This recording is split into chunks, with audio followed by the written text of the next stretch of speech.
trying to understand the role of digitalization for buildings to grid and the whole ecosystem around it. And with the paper we present at this conference, we try to create an overview of what is going on with respect to digitalization. And the primary reason why is that by looking at the literature, we found that there's not really any holistic discussion about the various aspects of digitalizations when it comes to building to grid and its integration, and all the stakeholders relevant stakeholders in the business ecosystem around it. So basically, what we try to do with the paper is to discuss, as I said, discuss all the different aspects in the business ecosystem, and as doing so, we also worked out a definition on what we mean when we talk about the building to grid ecosystem, and we try to capture the three sides of the building to grid in this definition. We try to capture what we mean by the grid, the smart grid, and smart buildings, and the integration of the buildings. So basically the definitions, as it states here, is that a building to grid ecosystem is a chosen geographical focused business ecosystem within the domains of smart buildings, smart grid, and the integration of buildings with the grid, with all its related actors from all three domains, and also how these actors interact in order to have value co-creation. So this is a very important aspect, the co-creation of the actors in order to create value. Otherwise, we see that the whole integration will not really could take place. So I would like to start to talk about the building side of this ecosystem. And on the building side, we have the smart buildings, because one of the prerequisites for actually being able to do any building to grid is that we need to have buildings that can interact and be responsive. So therefore we need smart buildings. And when we look at smart buildings in the literature, they are presented as buildings that are, first of all, they are constructed to be energy efficient. Their whole operation is managed by and automated by building management systems. And they also have an intelligent energy management system.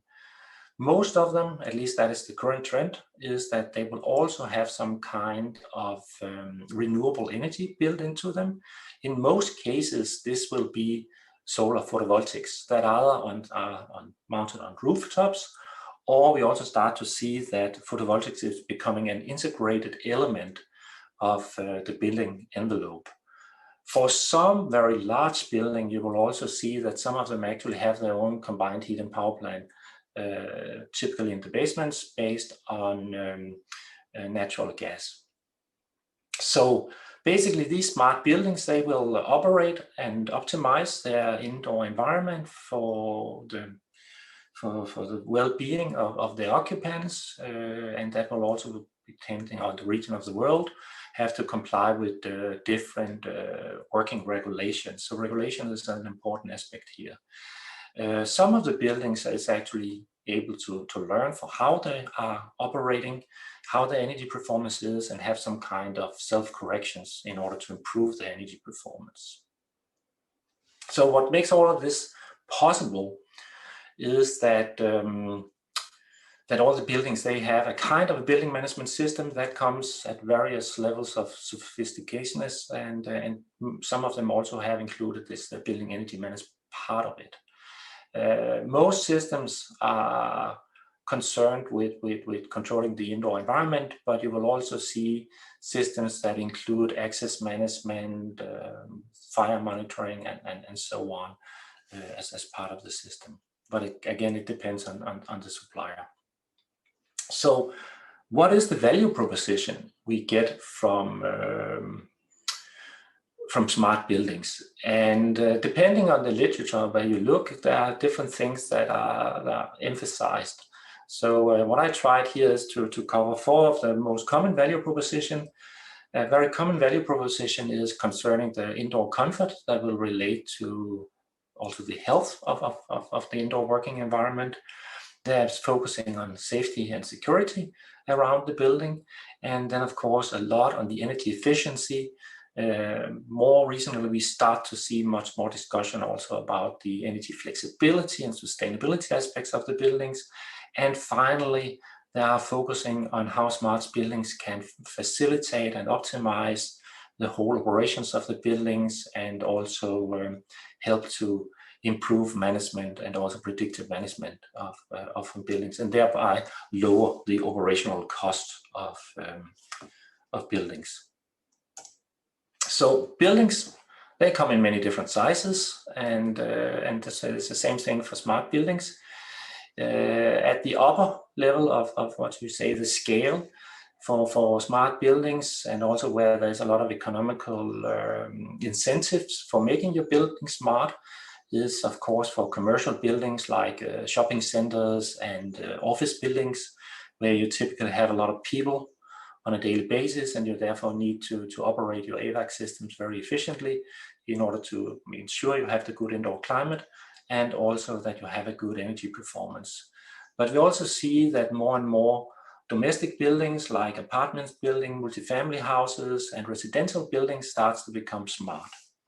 But one of the things that we need to notice when we look at the commercial buildings section and we look at residential, is that there is a difference in the technologies that are being applied.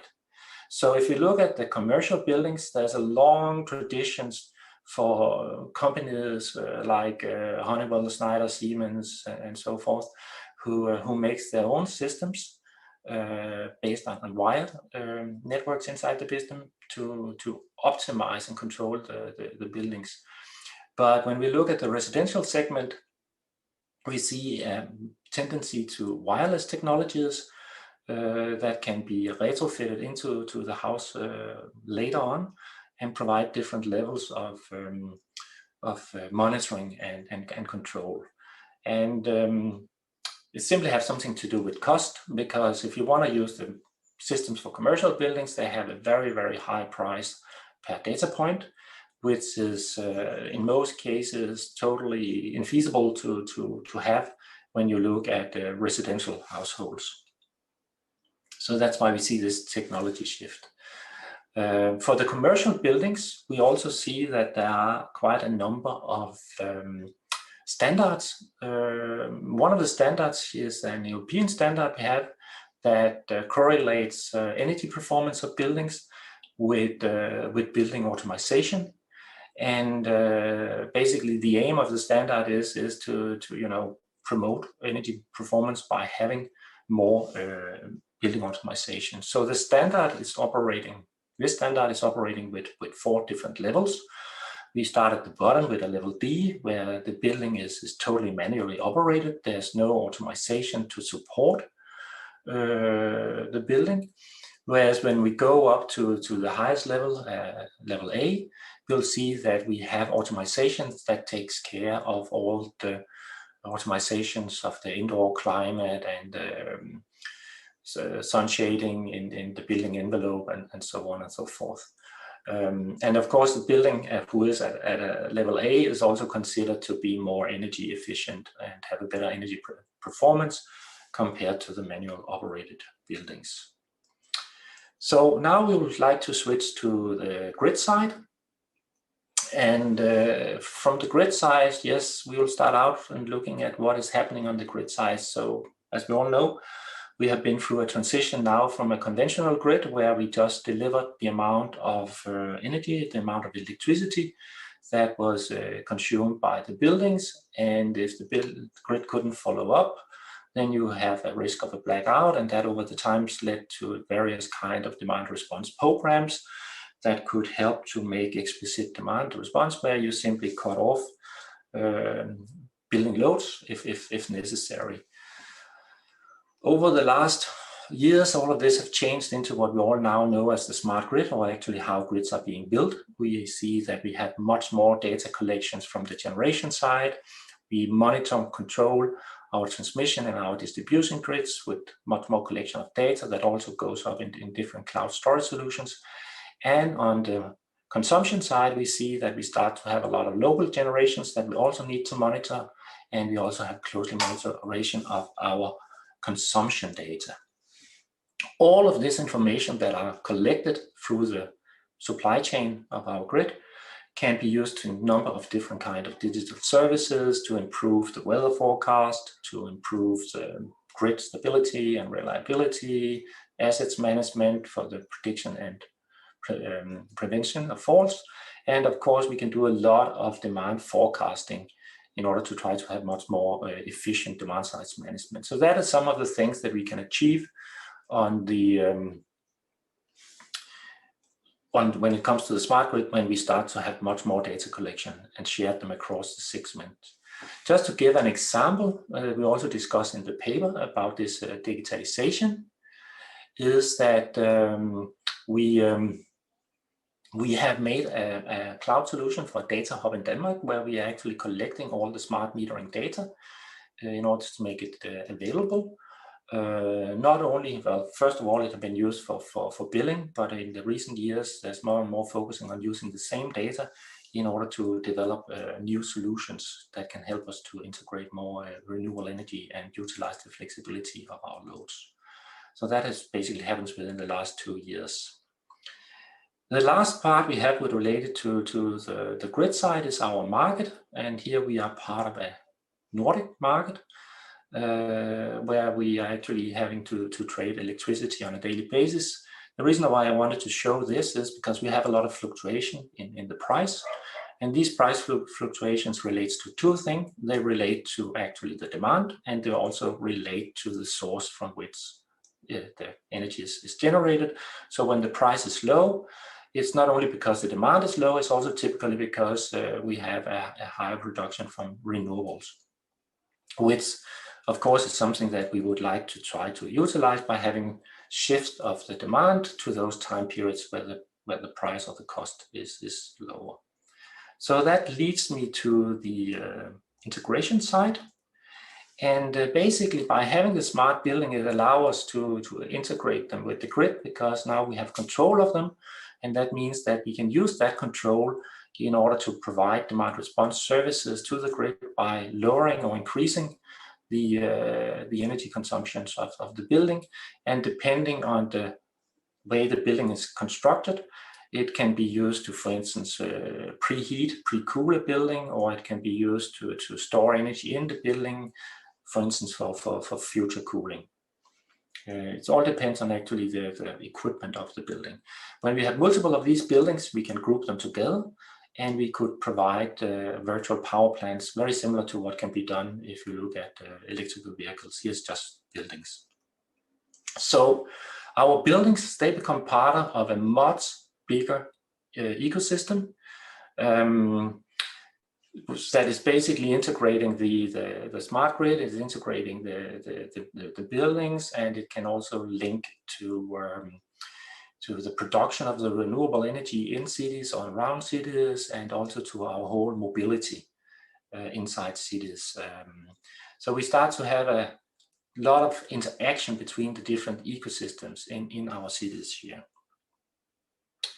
So we try to, in the paper, we try to organize it, where we look at the goals, the top level goals from a society point of view.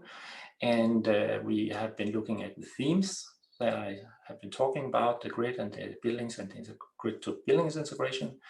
There's also the different technologies that we have touched upon with the cloud solutions and IoT sensors, and all the different data sources.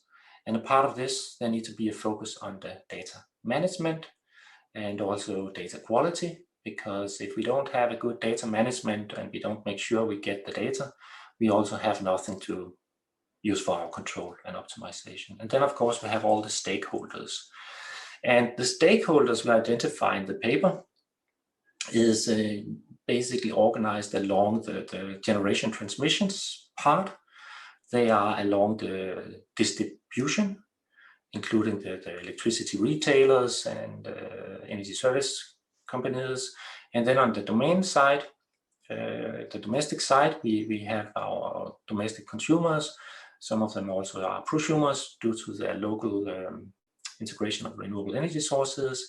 And we have on the cross between demand side and the distribution sides, we have all our energy service companies and our aggregators who provide flexibility or generation from the domestic side into the distribution grid.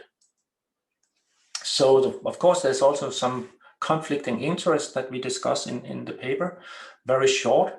For instance, if you look at the transmission grid operators as a stakeholders, their interest is to use the flexibility to integrate the renewables for large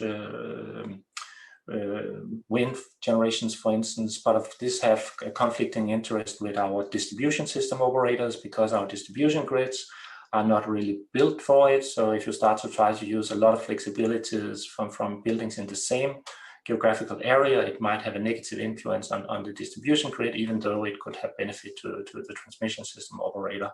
And then, of course, again, you have the end consumers who would like to have low electricity price when it's low on the spot market. They would also like to have the low prices for their own consumption. So the last thing we discuss in the paper is related to the emerging technologies. And here, cloud computing for getting the data together, make it available for analysis and machine learning application and so on. There's edge computing coming up that actually put much more control close to where it's needed. It's, for instance, here it would be control inside the buildings.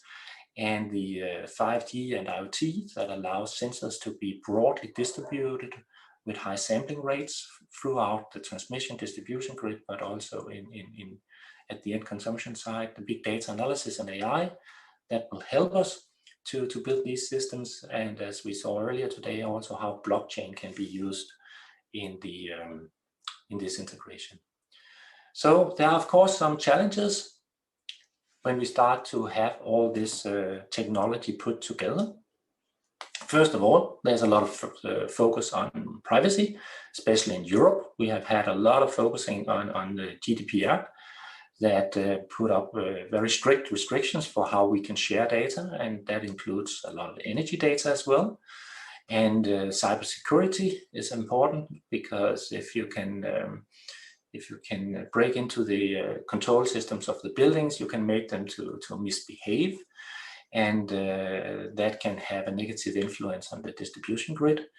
Another aspect that is very important to consider is that when we start to put a lot of autonomous behavior into the system, a lot of independent developed control logics in all kinds of devices and buildings in our distribution grid, we might have some dysfunctional behavior that emerge from it. And by that I mean that you might have a lot of control strategies that behave in a way where they actually would end up superimposing load on the grid, and thereby they can easily result in an overload on the distribution grid.